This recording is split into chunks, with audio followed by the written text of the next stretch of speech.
Welcome to the Family Pictures Podcast. I am Michael Branson Smith, and I'm here with Jim Groom. Jim Groom. Welcome. And here we are to work through kind of a dad's worst nightmare turned fantasy with the film Taken, 2008's Liam Neeson vehicle that transformed him into a soon-to-be geriatric action star, which we are living the decade of this right now, which we will talk about later. It was directed by Pierre Morel, who's often associated with Luc Besson and his film company, EuropaCorp, and he had been his cinematographer on The Transporter. And Besson and he had like a dinner one night after he's already directed only one film. And I learned he can't help but still be the cinematographer. He's like Kubrick. He can't let go of the camera. Yeah. So even when there's a director of photography, he's still shooting the shots, and he did for basically all of Taken. So he's like, I'm the director, but give me the fucking camera. And so he and Besson have a dinner, and they come up with this idea, and it's basically the story of a man who is some sort of former spook. It goes on to make two sequels where I think he's defined as like a CIA guy. I don't remember. I don't really care. Oh, ex-Green Beret and CIA officer, so says the Wikipedia. Yeah. But it isn't defined in the first film at all, but he's just a man with skills. He's got a particular set of skills. A particular set of skills. The speech is the best. It's obviously what lives on in this film the most. Yeah. Good luck, Jim. And so, Morel has gone on, and so this is the example of, and if people don't know, Besson, who wrote this, is directed one of my favorite action films from the 90s, La Femme Nikita. So he's like kind of a French action, noir action film superstar of the time. He does Leon the Professional, and then he goes American with The Fifth Element, which is kind of goofy but a lot of fun at the same time. Yeah. And, it's co-written by Robert Mark Kamen, who we've already spoken about, right? Which is interesting, yeah. When you put that in the notes, I was like, oh, my God, Karate Kid. We've already done The Karate Kid, and we've forgotten about him already, this writer who's incredibly versatile and, got quite a history and doing quite well. And he's associated with, like, kind of the universe of EuropaCorp as well. Like, this is Besson's created his little French action film production company for the most part. And so Liam Neeson, just a little backstory, he's 54. And what does that strike you when he shot this? He shot Taken at 54. Yeah. Being 53, I feel like, oh shit, Yeah. Where's our action vehicle, Jim? He's those friends I look at where I'm like, God, you aged well, unlike me. Yeah. And he's like, he talks about in interviews I've read how he chose the role in large part because he literally, this is a quote, it's my words, I wanted to drive cars, shoot guns, and beat up bad guys before I got too old. And, he's really leaning into the role. Totally. Morel talks about how he just he worked out and, worked on the blocking and the fighting. And this is I guess we should do this first because it's kind of funny because these guys, they just, it's kind of, they go to what are these, like K-12, gyms or whatever they are. Those multi-exercise gyms and you're throwing dumbbells, or not dumbbells, you're throwing the giant medicine balls around and picking up garbage cans and putting them over your head, whatever the fuck it is. It doesn't matter. And is that cross training? What is that? Yeah, there it is. Cross training. Thank you. Yeah. And it's like a version of that for Hollywood actors, right? Where cross training is possible because and then they think they can fight too, because they there's a quote from Morel. It's like he learned to fight because he wanted his actors to move fast, because his first film he directed, which I haven't watched and I actually kind of want to watch, called District 13, is supposed to be this parkour masterpiece, right? So people are doing crazy shit, climbing up buildings, roundhousing off of cars, all kind of stuff like that. So, but what do you think about this? What do you think about, we've had this, I think we'll do this first because it's kind of funny. It's like 60, for the past like decade and a half, I feel like 60 has become the new 30 for action films. Absolutely. I mean, following you in the notes, you're absolutely right. Like, the one exception is Charlie Bronson. Bronson in 74, when he did Death Wish, was not young. He was like in his 50s, right? He's like the first one. He and like John Wayne are kind of the firsts. And he smoked a lot. So actually, even when he was on another film he did with Walter Hill, which I'm forgetting the name of, I think it's The Driver, Walter Hill said he was amazing, in amazing shape, but because he smoked so much, he didn't have much stamina for the role, right? But now everybody who was 60 is now like they're 30 just because of the way we live and exercise and eat. Yeah. So it's a whole new ball game, and it's kind of depressing to me. Yeah, and I agree. Like, well, the funny thing is, like, so depressing. Well, you could stay fit because you didn't eat so much because you smoked so fucking much, right? And so, you lifted some. Was just a badass. I know, but Bronson's like, you can tell he's like really fit up top, but he's got these like chicken legs, right? Of an old man. He's got no butt, like, so that's that era. And that's because they're like just smoking and they're not doing anything other than drinking and smoking and like occasionally picking up some barbells, right? More exceptional in the 70s. Today, it's just like expected. You know what I mean? But no one smokes and no one drinks anymore, and everybody's doing CrossFit, and and this is the thing. It's like my wife is, in her role, she does some fundraising, and so she's always around these corporate types that are like, well, I'm training for my third Ironman triathlon, and they work out, and they're like, titans of industry, but they also have to be titans of workouts too. Yeah, and physicality, and that idea of like, I look young, hence if anything happens with my job, I have a better chance of getting one because God forbid you look old in this day and age, right? And like, it's so linked, like it's linked to morality, just like having money is linked to morality, and not like looking old before your time means somehow you lived an immoral life, which I take a certain amount of pride in, I'll be honest with you. But, I talk about this with Antonella all the time. Like, I think the culture of exercise and eating well and the kind of preoccupation with that is kind of boring. Like, it bores me to no end. I mean, the culture definitely does. And, the thinking about it is obviously boring, and it's very hard to escape it in a lot of ways. Oh, it's like, God. It's a new religion. It's a religion. It has been for quite. Yeah, and it's interesting. There's always been these religions of bodies, and so the '80s action star religion was like you were massive, like the Stallones and Arnold Schwarzeneggers, and you were juiced with so many fucking steroids. In fact, right? You were unhealthy because of how big you were. Yeah, exactly. But that transitioned into, I think the Jason Bourne franchise kind of turned everybody into, you have to be this super fast, fit, actually able to fight star. And so my favorite thing about thinking about this is like, so Morrell comments something about how like, he trained, Liam Neeson trained so well he could actually fight.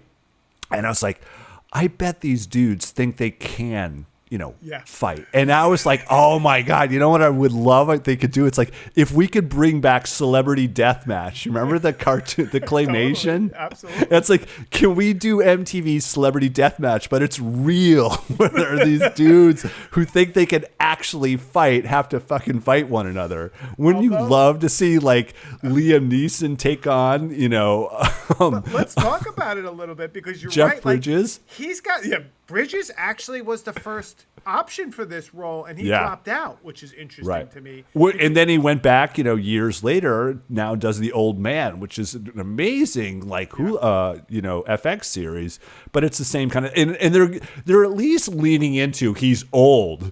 And so when he like fights, he's like barely able to get up off the floor. See, I'm more in tune with him as the dude. Like that for me is like, I can be that at 54. Like, I'm there.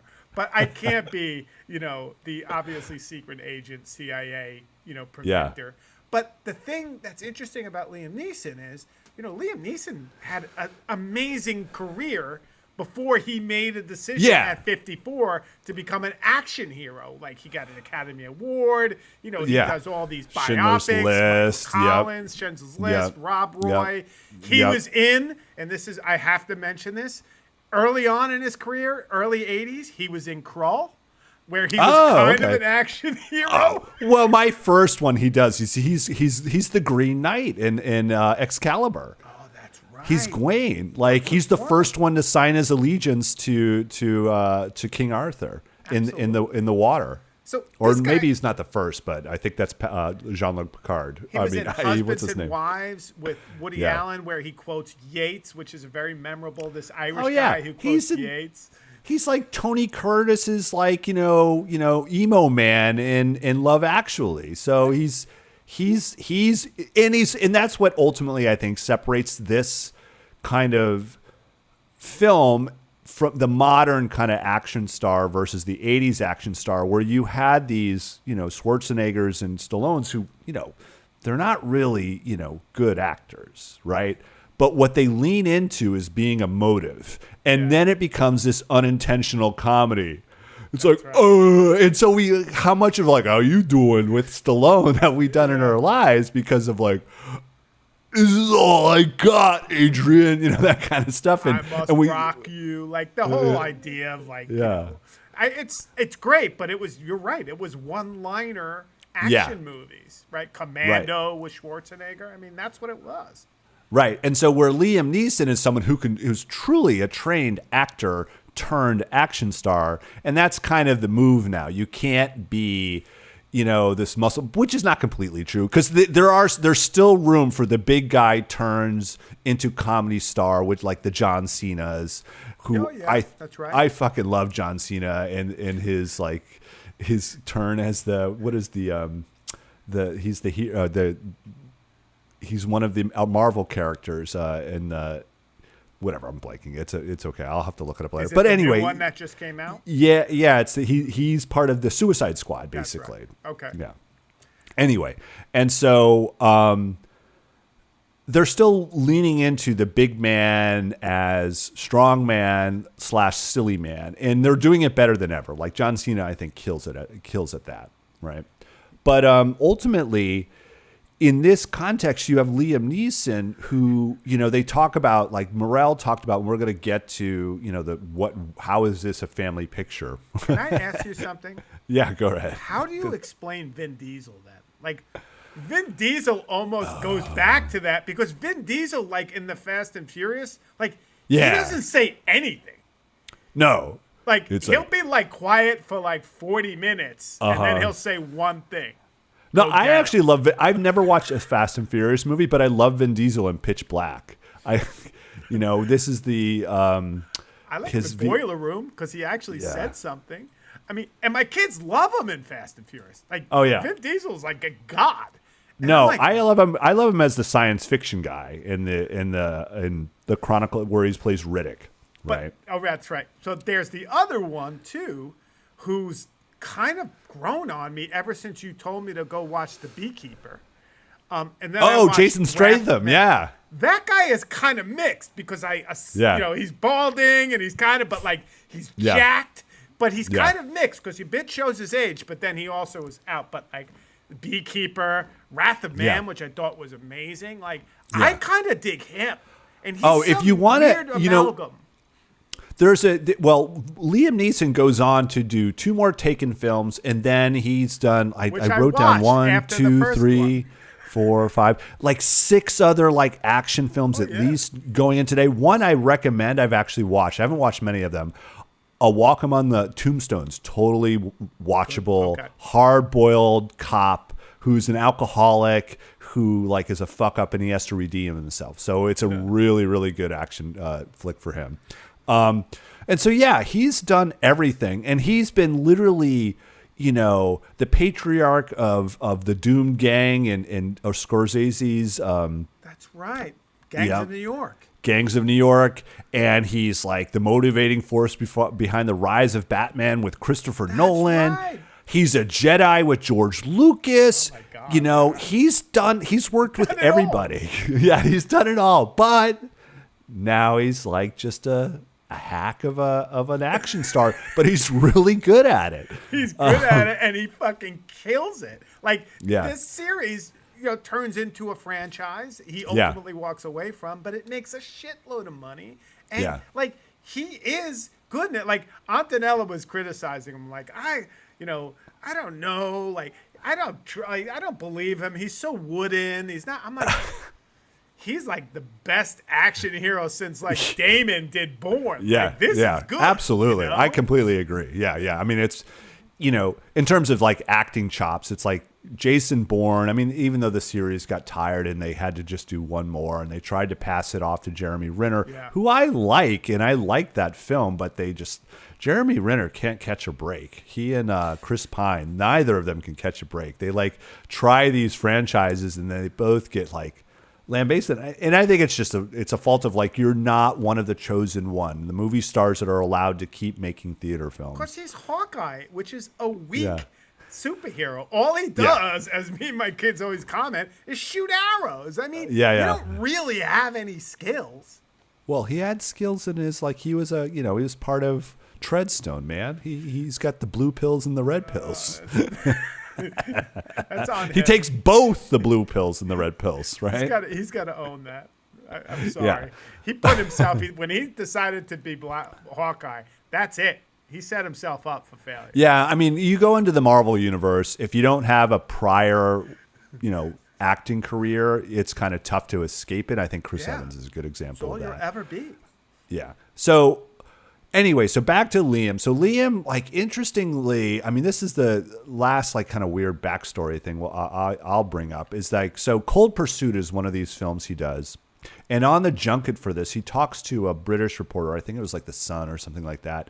And he brings up this out of nowhere story of how he had someone close to him who was raped. Yeah. And this led to him for a week and a half walking the streets of where he was living. And I don't know if it was Ireland at the time or he was in England at the time, with a club looking to like get into a fight. It like Death Wish. It's like the beginning of Death Wish is Charles Bronson puts the gun in his pocket and is just waiting. He doesn't know if he's going to get to use this gun or not, but if the opportunity arises, he's going to kill someone. Yeah, staying on the subway in the late 70s, at all hours of the night, guarantees you in New York City that you're going to have that encounter. And so, he's telling this story and he's describing how he's kind of appalled with himself and how he did this. That was because he knows. I saw the same thing.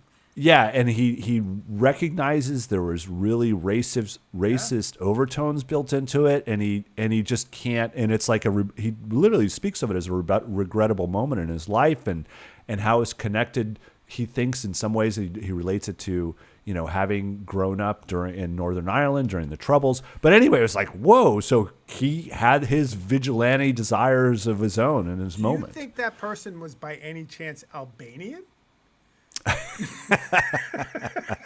Which goes to, all right, so where do these desires, so why is this a family picture? Because this is the worst nightmare of a parent turns into the savior rescue fantasy or the revenge fantasy if you can't save them. And the idea of, there are stories of this, like of real abduction, right? And they never end well. There's never the parent corralling, Anton Pace out of the basement before he's like chopped up, or who's the little girl who's like a ballerina, like kind of debutante. Josette, or whatever. Her name? And Joan Bennett, thank you. Yeah, and so they never end up where the parent somehow goes into Sherlock Holmes mode / Jason Bourne mode and is able to somehow rescue their child. Because they usually did it. They were usually behind the abuse of their kids. This is true. So we should give a little backstory. So that's the fantasy we're dealing with. But the backstory is this: we're introduced to. Yeah, let's set it up. Yeah, explication. This is another exposition beauty. I love it. I know. We're introduced to Brian Mills through in the opening credits. He's rewatching a videotape of his daughter's 5th birthday, and she's really happy. And his wife Lenny is there. She opens up this little horse, which she's like so happy to be getting. My sisters had that horse. It was like really?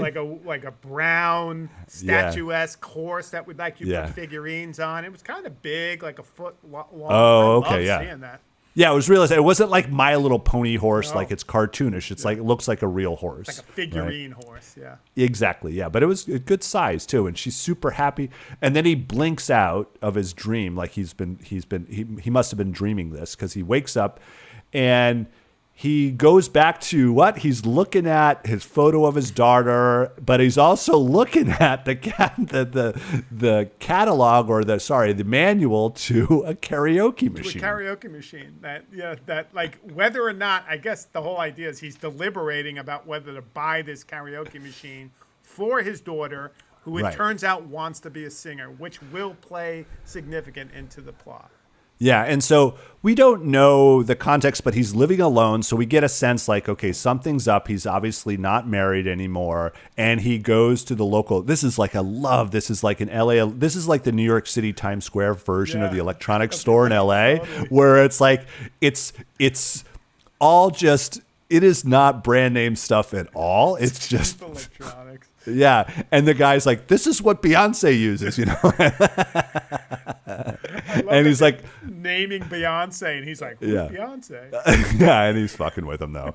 And so he buys it, and he meticulously wraps this present, and he brings it to his daughter's birthday party for her 17th birthday party. Right. Which is happening in the backyard of this, like, it's like a country club, backyard, but it's actually someone's backyard. It's a mansion. So there's some serious backyard. wealth. Yeah, it's serious wealth going on. And, we immediately meet Lenny, who he used to call Lenny. And she's like, it's not Lenny anymore. It's Lenore. And she's picking on him, who's played by Famke Janssen, who is, as we know, she's Jean Grey. She's fucking superpower X-woman. That's where she's from. Yeah. Jean Grey. Finally, I she's didn't the put Phoenix. That together. She can just like turn her eyes black and just make blow everybody up if she wants to. That was good. At any I didn't time. make that connection. So she could have totally taken over this situation when her daughter gets kidnapped, but different movie. Exactly. That's right. But and so we mean I'm sorry, I'm going to jump in. No, go ahead. Yeah. Just for a second, because this is where we meet. But also, as Mills walks into his daughter's party, he's stopped by one of the security guards. Right. You can't. That's where the adults are over there. Exactly. And he's like, it's my daughter, and he like moves them apart, and then immediately you start to see a little bit of the Mills that we'll see throughout the film. Yeah, and so he's this guy who he has a terrible relationship with his ex-wife at this point. And we get a sense there's good reason, because he basically wasn't there for a better part of a decade of their, life, because he was doing like spy shit around the world, right? He was what does he call himself? He was not a fixer. He was a preventer. A preventer, even better than a fixer. Exactly. He's a preventer. Which is kind of what they show him to be soon after this, as the exposition continues. Yeah. He's a preventer. Is how he describes himself to his daughter. And we also meet the new husband, Stuart, he's an importer-exporter, right? We learn later on. And so he it's so great because he Kim, his daughter, runs up and is very happy to see him. So that's a positive. So we get this positive, even though Lenny's like, you suck. You're trying to make up for lost time. Your daughter seems pretty happy to see you. That's right. And he gives her the present, and Lenny's like, no, don't open it here. And she's like, no, it's fine. I'll open it. And it's the karaoke machine. And she's like, Lenore is like, oh God, she was like, she wanted to be this when she was 12. She wanted to be a singer. But in fact, Yeah. Kim hugs her dad. It's like, I still want to be a singer. That's so right, it's yeah. I like your janky little karaoke machine. No, For a second. For a hot second, because Stuart comes walking around the corner with a full, real thoroughbred horse. Yeah, a full blown, whatever it is, just a beautiful horse. Yeah. Oh my God! Runs away, hugs, Yep. Stuart, kisses it. You're the best. And our poor protagonist looking on. He's broke, right? Yep. And we don't know what other skills he has yet, but we're feeling for him. Yep. Yeah, that's the idea. And this is where you need a real actor. It's like, you would never feel sympathetic for Stallone or for Schwarzenegger. Like, so he can They play. wouldn't want you to, right? Right. Like, He can. Yeah. Stallone would be like, no. And that was the thing about Charles Bronson too. These were man's men. They can't look broken. They're like, no, I'm not doing that. John Wayne types. We're not. It's like, no, I'm not doing that. I'm a badass. Fuck them. That's how they would be. And this is something I remember someone talking about this. That this is how Bronson would be. It's like, I don't die. I'm not doing that. Exactly. But I love. We shouldn't go there, but I just love how Bronson plays it just so cool. Like when he kills, like he's got a lot in common with Neeson in that regard. But anyway, there is a lot of overturn between Neeson and Bronson that I like. But on with the story. Sorry. Yeah, so we do need to learn about his special skills, which and that is through the guys from his past who are awesome. And it's not even, their names don't matter. It's who they are played by. It's John Grease, David Warshofsky, and Leland Orser. And Leland Orser, if you don't remember, he's Lust from Seven. He's the man who's forced to kill the woman with like the strap-on like knife blade in the film Seven, and he's all freaked out. But John Grease is the more interesting one, even though he has less of a character. And so his guys show up for some sort of party, and they hook him into like, hey, we got this kid protecting this pop star. And he says yes because his daughter's like, oh, I'm interested in singing. This is a way he's thinking I can calculate ingratiating to my daughter's life and introduce myself to this pop star. And so he goes on the gig, and it's like, for a show, and it's crazy, and they're all trying to corral her into the show. And he's the man he's the body that goes in the room with her as she's warming up before the show. And he tries to introduce himself, and she's polite, but she totally puts him off when she says, oh, my daughter's interested Any advice in singing. for my daughter, right? Yeah, it's like, don't do it, right? Yeah. But show ends, and someone fucks up security, and there's suddenly a man around the corner with a knife, and Liam just like takes him out. Brian Mills is just like, wow, like that's their skills, right? A psycho. Boom, boom, boom. And I do love this about him because it rings true throughout the movie. There's never really a fight. Like, no, he just kicks everybody's ass. Yeah, he just like he gets. Someone touches him, and he's like, no, pop, pop, pop, pop, He's not Jackie Chan. Jackie Chan would take a punch. Exactly. Right? And you think, this is really happening. This one, he's like, it's like a video game. So She-Ra is the name of the pop star who's played by Holly Valance, who's an actual singer, but also turns into a right winger. So we'll ignore her. And then what happens is like, so he's comforting her. He's becoming this, parental figure in this moment. And she then says, oh, I'd be happy to, if your daughter is interested, and so he's really, really, really excited to like, I've got She-Ra's card, and she's willing to see if you got the goods to be a singer. Absolutely. And so the next day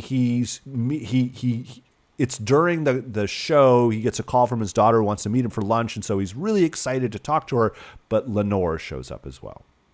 Yeah. And the thing is it's a little weird just how much he sits on top of his daughter's every beck and call and is like, oh, like trying to like, the character's a little weak in that. Like, oh, I want to be back in your good graces at all costs. So anyway, that's just he's not a Charles Bronson. No, he is not.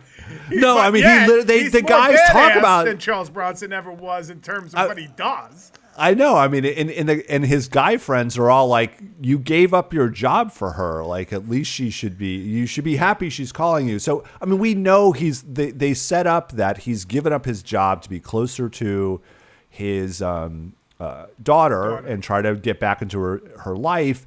And we also get a sense from them, and then by seeing what he does to the the perpetrator trying to assault Shira, that he was the leader of the Exactly. group. So, and I'll go. I have a little bit of a reading here. So go ahead. I'm going to take this piece where basically he meets them for lunch. He's kind of sandbagged because the ex-wife is there too, and they're like, "Look, she's going to Paris. Just sign here so that she can go because she's going to the she's friend. 17. They have 17, but you need to sign to get her out of the country." And Liam Neeson's character just stops. Yeah. And he's like, "What?" And he's like, "I know what the world is like. I know it's a dangerous place. I don't feel comfortable with this." And so sits on it. And the daughter, never even hearing about the Shira stuff, runs out because dad's overprotective and dad's too much. And so we get that. But here is an interesting point of how reactionary politically this film is. Like, the whole idea, they're in Los Angeles. Yeah. And they're worried about their 17-year-old going to Paris and how Europe becomes the center of like this human trafficking string, which we'll find out. It's just like this whole idea of America with its blinders on to whatever else is out there is potentially dangerous.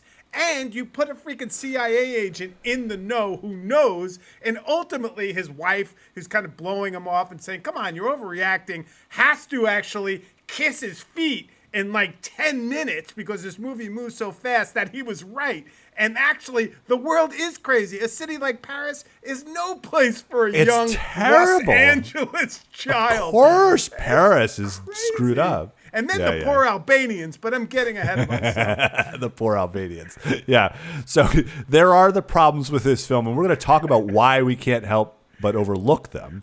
Because it's so well made. And so, sure enough, because he's like browbeaten by Lenore and by saying you're being overprotective, you'll lose her, blah, blah, blah, if you don't give her room, which is actually correct, right? You have to give your children some, room to make their own mistakes. And so he makes an agreement with her back at the house that it's like, you can go, I'll sign this, but here's a phone that has an international plan. You must call me when you land every morning, every evening.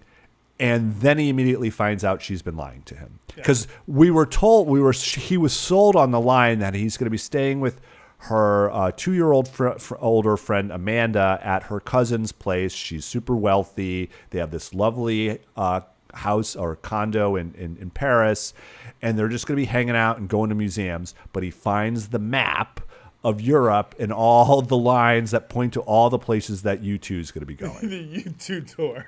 The U2 European tour. Of course, it's fucking God. U2, right? Rock and roll, Europe. Oh my God. It's complete mayhem. Yes. God, rock and roll still bad rap. Even though rock and roll is practically dead at this point, right? Yeah, exactly. I mean, Bono at this point is already doing ads for what? Like some major Louis Vuitton or something. He's got the glasses. I mean, come on. Yeah. Bono's already a joke by this point.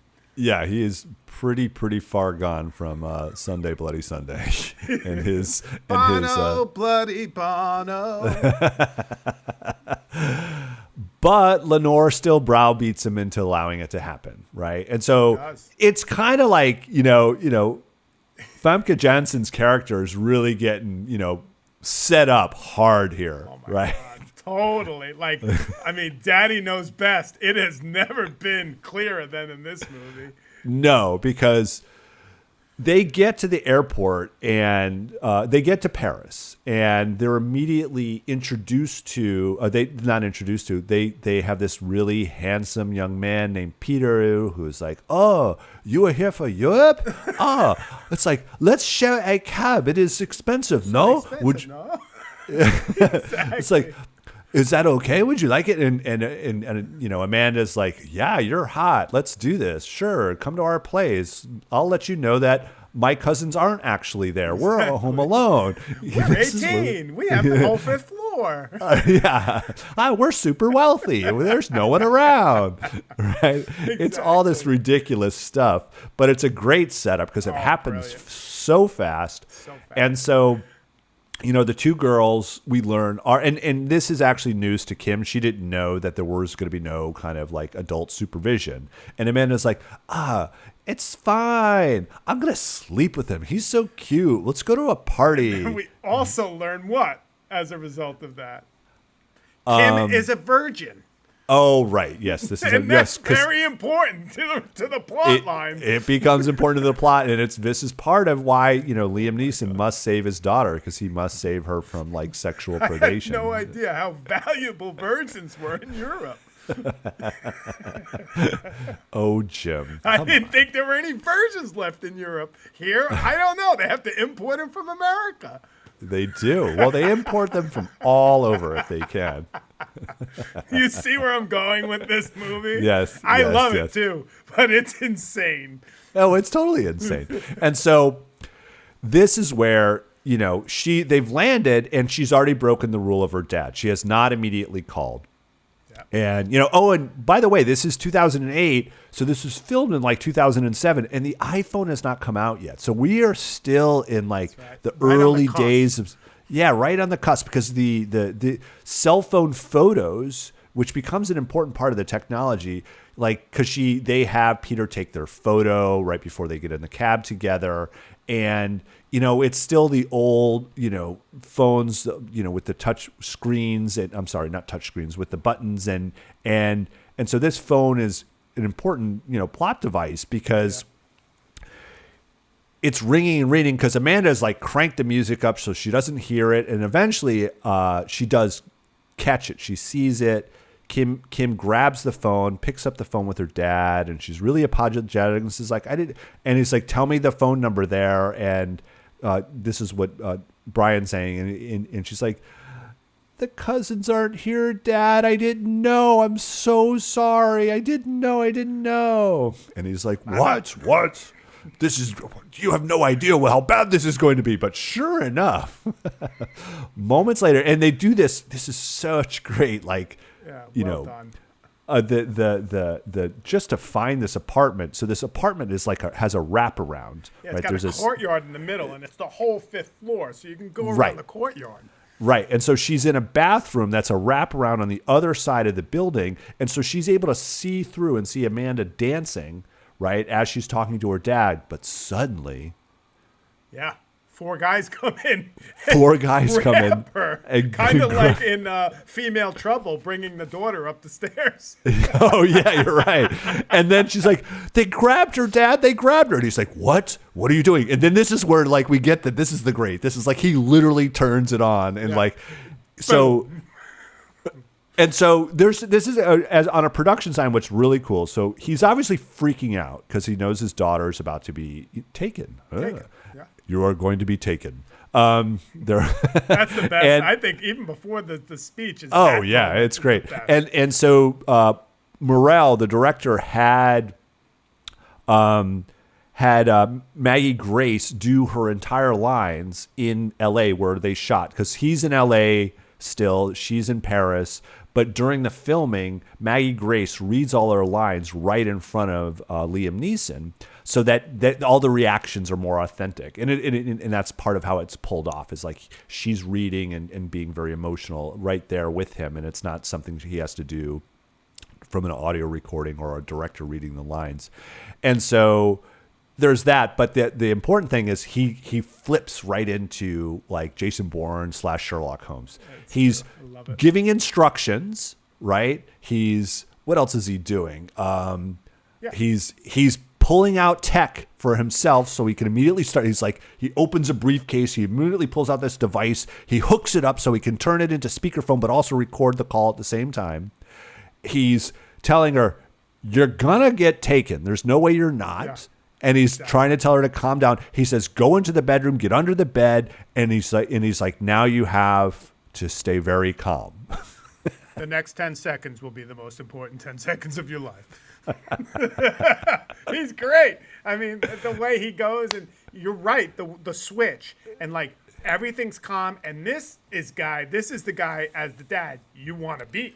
Right? Like, this is, you've been waiting for him not to be this sappy following his daughter around like, blah, blah, blah, or whatever, looking at a karaoke machine. You want to be this fucking guy who's like. Yeah, when shit goes down, are you going to sell that? Well, actually, okay, do you have any like super dad stories? Like, no. where you. No, okay, I have my one super dad story that's not even a super dad story, but it's like thinking fast. Is we were in the playground in Prospect Park.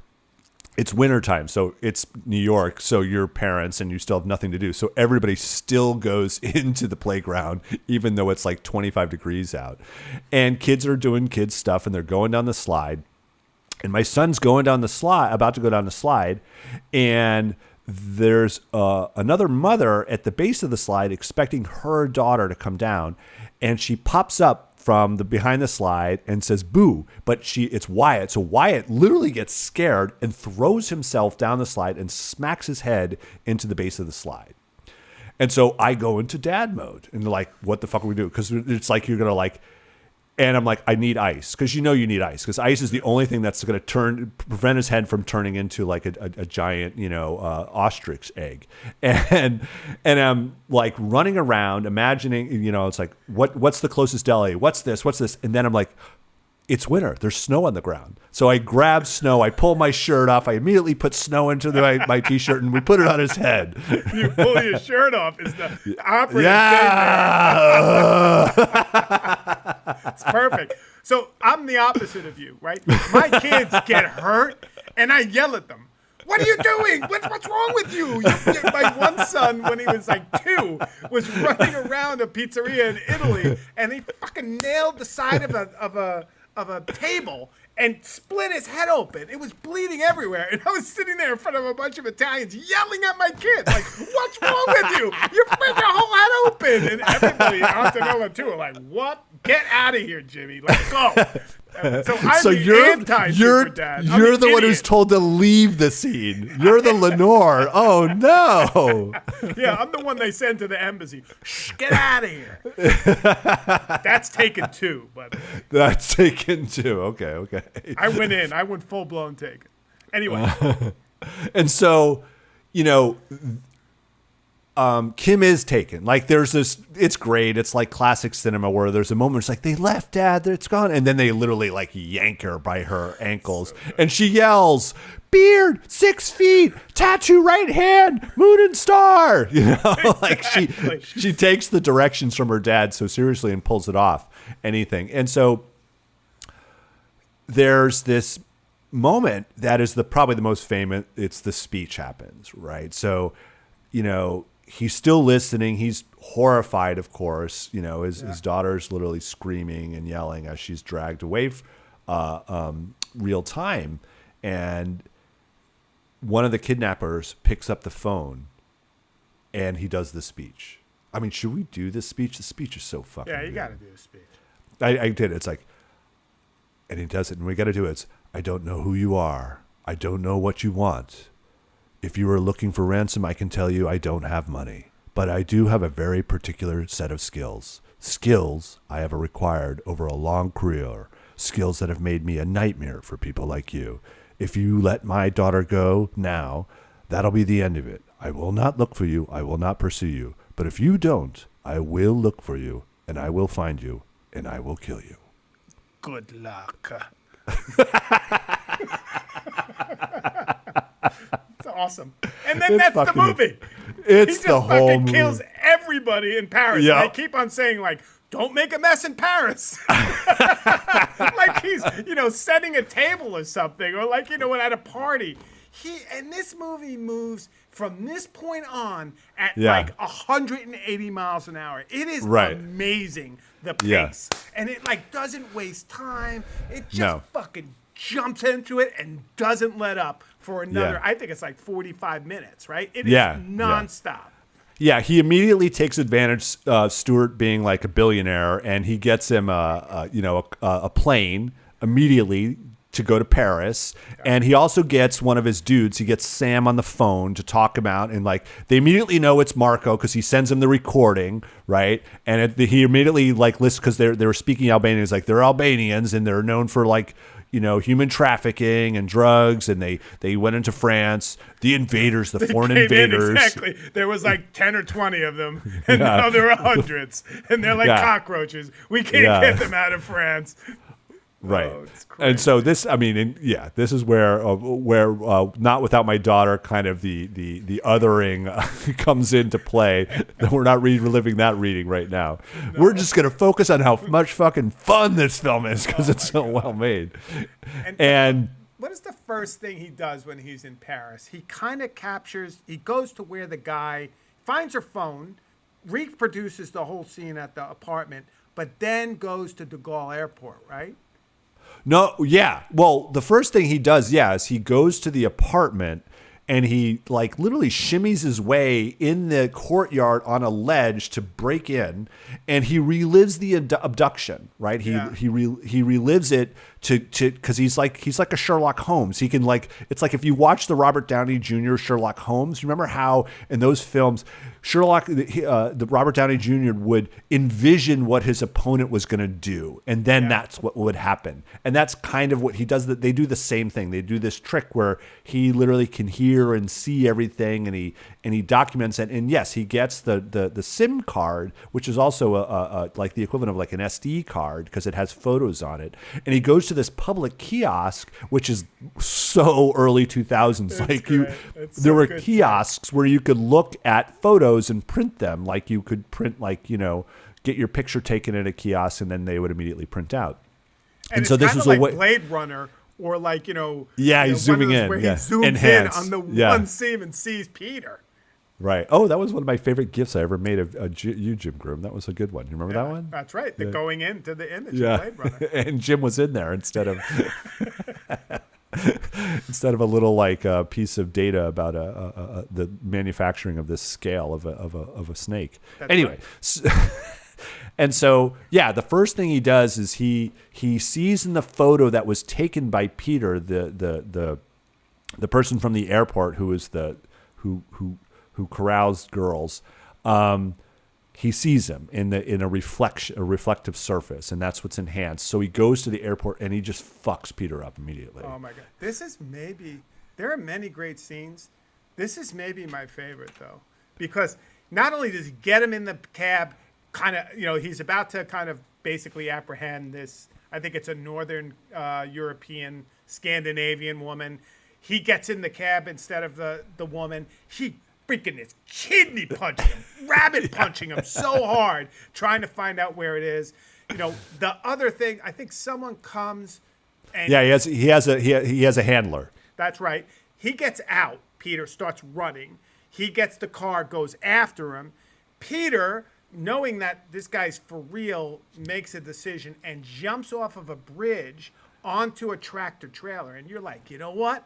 This guy's awesome. He's as good as as our protagonist. He jumped on a tractor trailer, gets out, little bit damaged, gets up, starts running, and then gets destroyed by a truck. Complete roadkill. Was the best moment in the film for me. I did not expect that. I was like ready for him to be like, damn, I lost Peter. But this film was like that. It was like, no, waste no time, kill them all and move on. Well, and it has the classic, that's the dead end now. So now I have to find a new clue, right? And What's so he goes. Clue? I forgot. The new clue is his old colleague Jean-Claude, who he used to do some work with, and he starts to learn more about the Albanians. And he said he makes him tell him, and he gets the line. It's like, Claude, I will tear down the Eiffel Tower if I have to. Right? That's my best line that he tells. Don't make a mess here, Brian. Yeah, he's like, don't fuck shit up. But this is probably make a mess, Brian. My favorite scene, just because of the comedy of it all, it's like the getting prostitutes with an Albanian translator scene. That's right. You're right. That's the next one.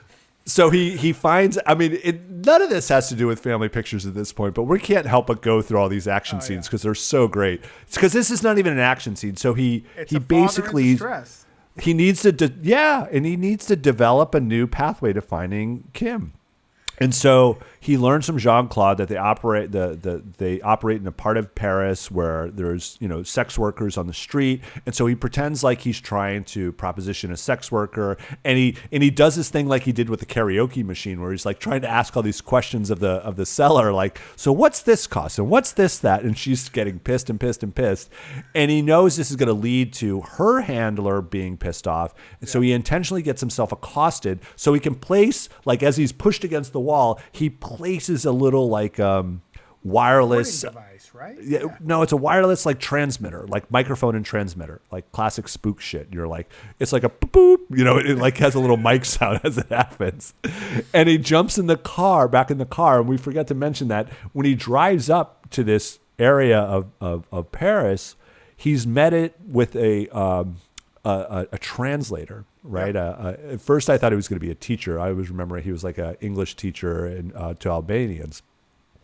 And so he sits in the car and he's like, sir, I don't know why I'm here. What am I doing? And he's like, here's just a bunch of money.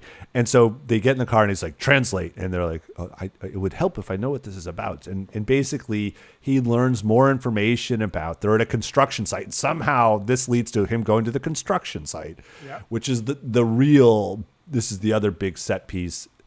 And it's like the construction site has a bordello that the Albanians are running. And this is where he busts up a bunch of Albanians for the first time. Yeah. And there is this whole ex-Yugoslavian thing going on, right? Like, there's the teacher. I mean, the translator who comes in, he can speak all these different languages, like Serbian, Croatian, and, Albanian. So there's that kind of strange. But then you go in, and it's a work site. And the Albanians have basically, this is, part of the racket they're running.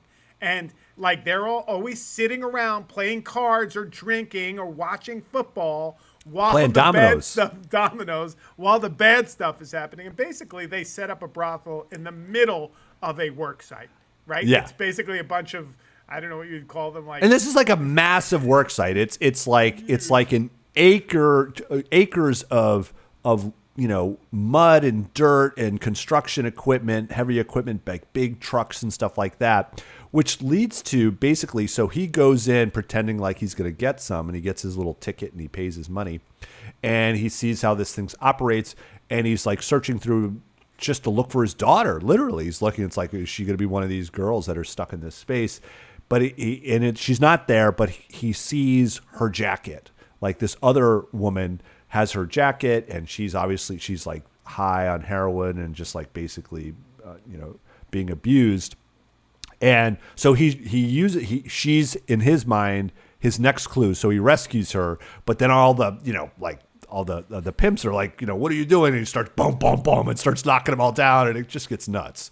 It gets nuts. And then it turns into like this basically dirt track chase scene with like a demolition derby and guns firing and decapitations by heavy equipment. A big like rock drives down. It's really crazy. But then the fact that this bordello is right in the middle of like, a working class site, like there's a whole nother thing, like the girl and her friend, all rich, where we're coming from and now all rich, but like the working class, what are they up to? Yeah.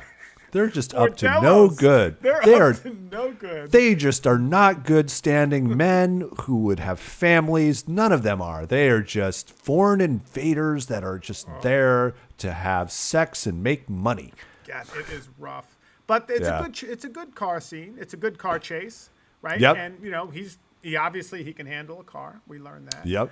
And he can handle himself. We learned this pretty quickly. And he's not afraid to shoot people. Nope. At all. Like just Nope. dead. Anybody who gets First, in his he's way. like, he's doing his punching in the neck kind of thing, which is probably killing people too. But then he's like, "Oh, you have a gun? I'm gonna take it and boom, boom, boom, boom, boom." There's a lot of breaking of necks, arms. It doesn't matter. It's just it's what every dad wishes they could do. That's the whole point. It's like in pursuit of saving your daughter, you must have these skills. It is a revenge fantasy. There is no two ways about it. And it continues because he saves this girl and he turns into like a field medic and like is, setting up with a coat hanger and, a little bit of saline IV from the like coat hanger from whatever, some sort of the light bulb, the sconce that he's put the coat hanger on and the IV. And then he's putting in like it's like, it's like probably like Narcan going in there for the, to reverse the effects of like heroin and stuff like that. And, in the meantime, he does take a moment where he goes back to talk to Jean-Claude, but that doesn't really matter because Jean-Claude is he's like, I heard about your work, Making a mess. You're making a mess. It's like, you took down a house. And it's like, it was a trailer, Exactly. You're making a mess. I told you about this. Yeah. But he evades Jean-Claude's Does he stooges. get him a one-way ticket back to America? He's waving it. Say, yeah. Look, it's very back. Jason Bourne scene, basically. Yeah, it's it's like when Jason Bourne's supposed to meet the CIA guy Chris and he Cooper just like or whatever. Chris Cooper. Yeah, I love Chris Cooper. Yeah, he's cool. Anyway, so he gets the girl back in shape enough to talk to her and is like, "Where'd you get this? Where'd you get this?" And she can remember she was abducted when she went on a date with someone and they were going to a party. And so it's probably someone she met in a bar. And he's like, "Oh, let's go to this party at this place with the red door." And so this place with the red door is where she was abducted, probably from a club prior to that. And so she happens to remember the road, which was paradise, which leads to the craziest, probably the best action sequence. Yeah. And it's the same thing, bunch of Albanians playing dominoes and cards, but this time he's up close and personal in the daylight, and he poses as a dirty cop seeking more money. Yeah. And he gets himself and he's like, "Hey, I'll have the whole precinct down here if you don't want to talk about it and negotiate." So he gets up there and he plays. He asks at the end, like he gets them into a deal and they're going to give him more money. And at the very end, it's like, "Hey, which one of you is Marco?" And it's like out of Ben-Hur. It's like, we're all Marco. Exactly. And then the one guy, he says, "I'm going to do something." And then the one guy looks up at him and says, good luck. Good luck. And then it's like, we know, oh, that's the real Marco. That's him. And then he goes batshit and starts killing everybody. Oh, unbelievable. It's Yeah. great. That's It's like, so then good. it's just like dopamine. Like shoot, and all it's like kind Give me more. Yeah, go Dad. Go Mills. You think he's going to leave the room and then reposition himself and then come No. and figure out but there's none of that. He's just like, everything is like, he's only got 96 hours. So you're on, it's like, Yeah. Oh, we forgot about that. Manhattan Yeah. Island. So Yeah. like, everything is time sensitive. So the movie Everything's by time nature sensitive. is like, you have to do it. Like, you're not Yeah. going to like waver. You're going to kill the 10 people in the room. Right. because It's you like, have well, to. you have to. Yeah, because they're in the way. And so he kills everybody. Except for Marco. We didn't realize. At first, we think he's killed everybody. And he starts going into the room where they basically drug all these women with heroin, and he finds Amanda dead. And that's when he like kind of goes to a new level, and he takes Marco to some like basement and he tortures him. And he talks about how great it is to be in a first world country with good power because he's basically electrocuting him with two spikes that are placed in his thighs that he's hooked up to the wiring system of a light bulb. And this is the point that Antonella says, "I'm out of here." I mean, I can deal with this movie like this, but I'm not going to watch a guy electrocuted to death, And so she's like, "I'm going up to bed." I'm like, "Okay, good night, honey." Which leads us to our, he basically gets the name of the super pimp, as I called him, Patrice. And he doesn't know who Patrice is. Marco doesn't. And but he does know that Jean-Claude is probably dirty. And this is our other familial scene because Jean-Claude comes home from work to find, Brian there. And his wife is like, "Oh, old friend came by. This is so great. Let's have dinner together. Let's get the kids to bed." And Jean-Claude's freaking out because he knows he's like, he's a super spy and he can just fuck everybody up. Yeah. And so what does Jean-Claude do? He immediately puts his kids to get bed. And it's like super great because he says, "Get in bed. Bye." Closes the door. It's like, wow. Is that how it is in Europe? Your kids just go right to bed? Is that Pretty it? much, Is it exactly. You give them enough wine. Yeah, that's how it rolls. And then he goes into the bathroom, grabs the gun because he knows something could go down, and then goes to the table. And he goes to sit at the table, and the wife's like unaware, and they're like, "Ooh, would you like some wine?" And it's like, "Let's open this up and let's pour some." And then he starts to roll into him. It's like he's a family man, but. And the wife's talking about it. It's so nice that he has a new job now. He comes home every night to see the kids. But then it's and of course this sparks Brian, because Brian's character is like, "Yes, it must be nice to come home to your kids." Exactly. Yeah. And then he gives. And then Jean-Claude is like, "My salary is X, but my expenses are Y." And then a man has to provide. And then he immediately he ends up standing up and like points the gun at Brian. Jean-Claude does, and the wife's like, it's like one of those like, what's going on? But he's a little soft. He forgot sitting behind a desk. That comes up again. This is what happens when you sit behind a desk. You forget that the gun is not as heavy as it should be. It has all its bullets.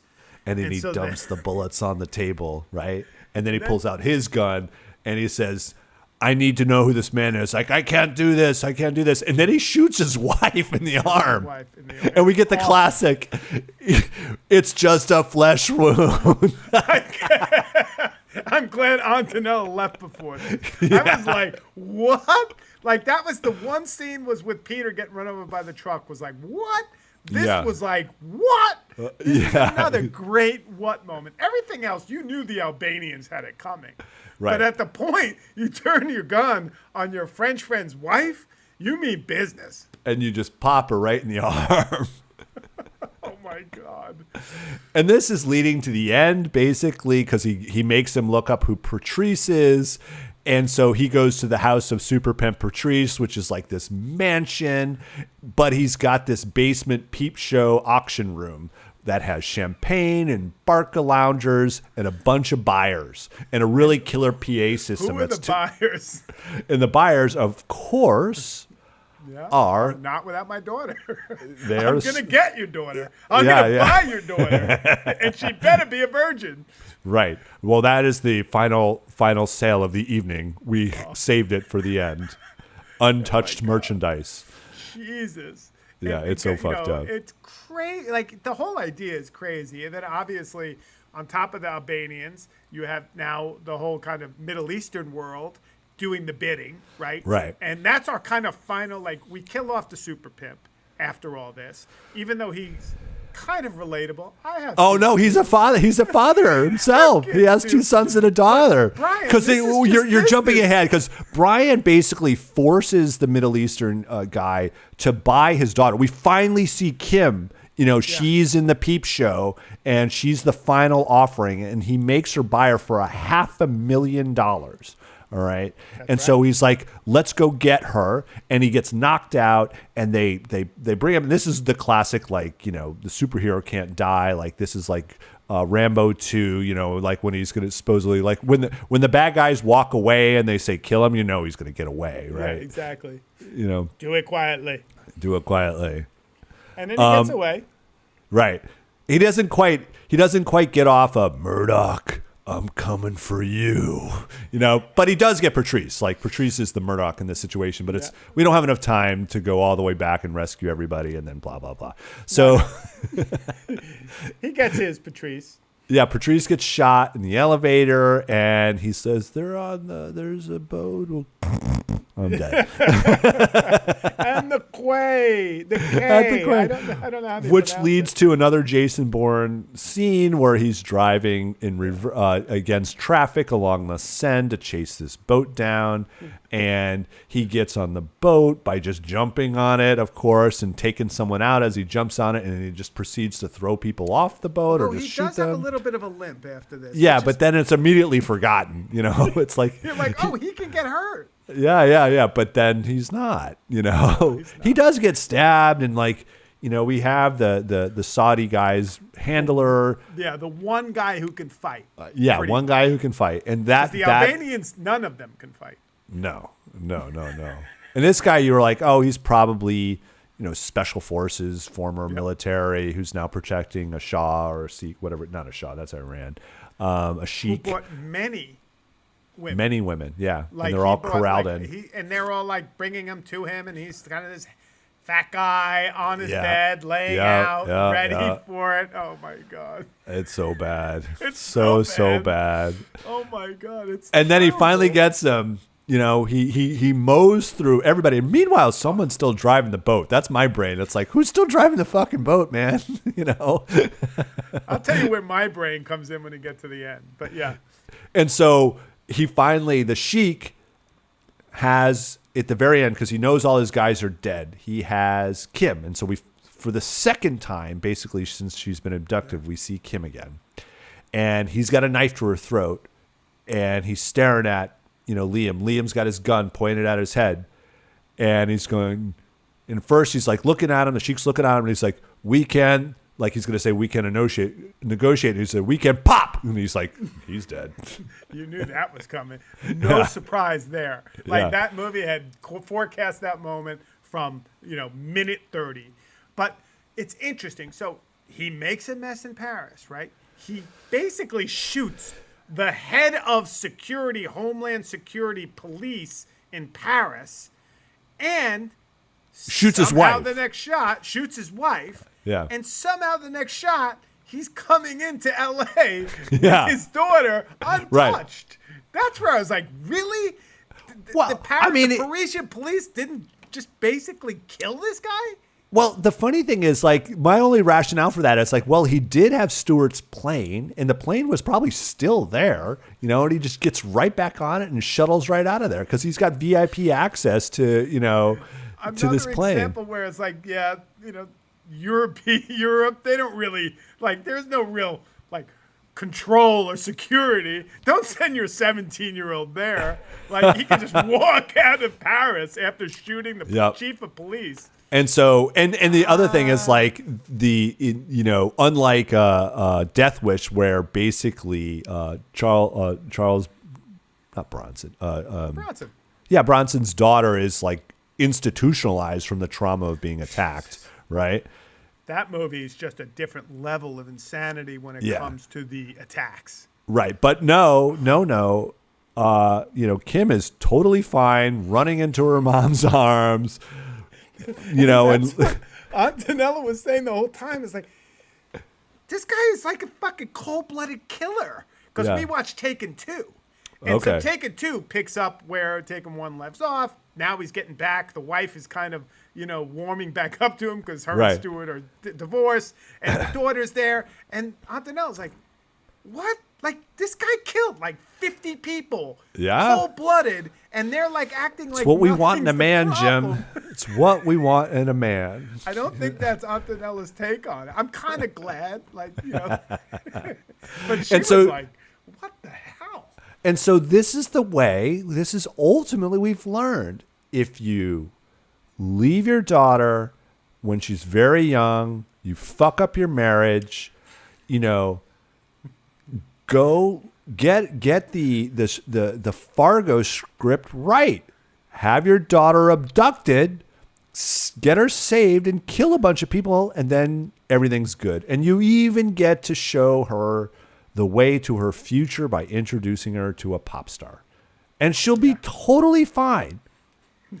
No trauma whatsoever. Although in Taken 2, they refer to the fact Dad, I'm still processing. Okay. Gee, I guess she's not processing. There's no effect of any of this. But yeah, I don't know what the moral of this film is. There is I don't. no. It's highly reactionary, but I Yes. don't know what the moral of. And I think there's actually a moral to Not Without My Daughter. I don't agree with the moral to Not Without My Right. Daughter. But Taken is just like, it shows you like from 91 to 2008, like there is no sense of like really nation in the same way. Yeah. It's purely about wealth. Right. And like, if Yeah. you don't have wealth or you don't have this status, you better have superhero skills, because Right. otherwise you're not going to have, no one in your life is going to love you. Or you could develop them too. And so, I mean, one of the ways I'd like to, talk about the end of this is, so, morale, and this becomes like the vigilante theme. We can go back to the start of this is like, you have people like Denzel Washington becoming the equalizer, right? You even have Jennifer Garner, directed by Morrell, doing Peppermint to avenge her husband and her daughter's murder by gang members, right? And this used to be cop stuff. Like Dirty Yeah, Harry really starts sure. this out, right? Yeah. And that was like basically, I think, ground zero. And it started the whole Poliziotteschi in Italy, because they love Dirty Harry there. Yeah. But like, essentially, it now moves from the cop to like the everyday person, which was Right. what you had with Bronson and Death Wish. And then you get here, it's like always like, this is just some retired CIA guy, or this Right. is like Bourne, who you don't know what happened to him, and you don't really know his backstory. Or it's Bruce Willis in Die Hard, Yeah, it's true. That's great. he's an everyman. I mean, talk about one of the best casts, like Yeah. action heroes. He's not, because he was the anti, because this is the late 80s and he's the anti big muscly guy who point. takes over the Nakatomi building and saves his wife. Yeah, and he kind of starts a move in the 90s, you're right, away from like the Schwarzeneggers and the Right. and the Stallones. Yeah. Though they hang out, they're still there. They're still making they're making movies. My son came home not too long ago from college, and he was on First Blood, Rambo Oh. 2. He was yeah. going through, he loves Stallone. He was going through Oh, all yeah. the Stallones, and I was like, Stallone? Oh, I fuck love yeah. First Blood, but I was never a huge Stallone fan. I love Rambo 2. I love First Blood, as you know. Yeah, But First Blood. Rambo 2 was like, because I grew up, I mean, for whatever reason, how this happened, my best friend and I we were just like total, like, we must prepare for nuclear war, being little military kids. And we'd wear our camouflage and we'd play war games. And like, we were obsessed with these Vietnam reclamation projects of movies, which Rambo 2 was. Like, that was the, these, we didn't lose this war. We're going to still win this war, by rescuing these people with these muscle bound men. So yeah, I was too wound up into that stuff, that propaganda and that genre. So Weren't we I all think in this the is 80s, though? I mean, yeah, come and so on. these were, we didn't go into the weeds of this is obviously really problematic masculine fantasy stuff here, but Oh, really? I thought it was pretty fair play. well, I know you wait. want to do an academic read here and that now I and then. don't want to. I avoided the academic read because I got fucking upbraided last episode. But No, I that's will say okay. this. Because will I got say to this. talk filmmaking, so that's what. No, I like this. I mean, I'm a game for this movie. But the funny thing I learned while Yeah. doing it, and you did most of the research as usual, but I read that basically Albania, to do some kind of like cleanup after this Reclamation. film, reclamation, exactly. They started a campaign, a tourist campaign called Get Taken by Albania, where Liam Neeson is basically their spokesperson, talking about how great the cuisine is, how beautiful the country is. Yeah. You should come and visit Albania. I'm like, talk about like an impact where the Albanian nation is reaching out to you. He's like, come on, guys, help us kind of rebuild our public image here. Yeah. That's And crazy. it is crazy. Well, Part 2 also continues down the road of the Albanians. It doesn't. oh, let it does. up. Okay. Oh, yeah. Okay. Well, I mean, the Albanians need to get some, payback, I guess, right? Well, it's true, though. The Albanians, they get a lot of shit from the Western Europeans. Like, there is a real dynamic there. It's not just made up in this movie. So, No. like, there is something there. No, they're not in the European Union. I was researching the I mean, this is completely off topic now, but I was researching the prime minister, the current prime minister of Albania, and he's this former artist who's now been the prime minister for 30 years now. Oh, not 30 years, maybe since 13, so like almost 20 years. And he was for a long time incredible. He cleaned up a lot of public spaces and was very successful, but now he's like, they're starting to see him as a little bit of an autocrat because he's not leaving. It's the classic like turn that seems to happen. But yeah. Well, that justifies this movie then. Yeah. Well, oh wait, this was made before then. Yes, it was. Well, thanks everybody for our first action film Fantasy Dad Family Picture Podcast. Were you taken with Taken? Let us know in the comments. Like and subscribe for more. Bye, everyone.